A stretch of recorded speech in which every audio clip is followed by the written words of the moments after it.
Mr. Nichols, I'm deeply concerned that the Western Hemisphere is being overwhelmed by anti-Americanism, and that countries across the region are aligning themselves with our adversaries and our enemies. I'm deeply concerned that former U.S. allies are being replaced by leaders who are actively hostile to us and our interests, and that the Biden administration has chosen to embrace many of those leaders. President Biden warmly hosted Lula da Silva at the White House and called him a close friend. Lula is an anti-American Chavista who embraces the Chinese Communist Party, Vladimir Putin, and the Iranian regime. I'll note that President Biden has not extended the same courtesy to Israeli Prime Minister Benjamin Netanyahu, and indeed the Biden White House has made clear that Israel's Prime Minister is not welcome in the Biden White House. Now, one of the very insidious ways that our adversaries and our enemies have infiltrated the region is through corruption. China, Russia, and Iran all exploit endemic corruption, including and especially corruption driven by left-wing movements to advance their geopolitical agendas.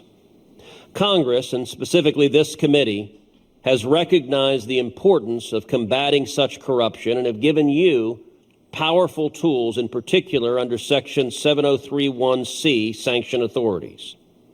The Biden administration has used these sanctions repeatedly across the Western Hemisphere, but not, I'm dismayed to say, not against the left-wing anti-American communists who are aligning with Russia and China and Iran. Quite Brasil, no caso, né? the opposite. Again, the Biden administration has looked the other way at malign behavior from such actors. Well, Brazil. Bolsonaro, a pro-American leader, was replaced, to the Biden administration's cheering, with an anti-American radical Lula. And there is corruption likewise in the Lula government. In February, Lula allowed two of Iran's most advanced warships to dock in the port of Rio de Janeiro. The United States opposed that act, at least formally. In fact, the United States sanctioned those ships with what are supposed to be powerful designations, and yet it happened. I believe the Lula government's corruption played a significant role in their decision to ignore the Biden administration and allow the docking. Do you agree with that assessment? And has the Biden administration enforced any sanctions related to that instance, and in particular to the Brazilians providing material support to the Iranian ships?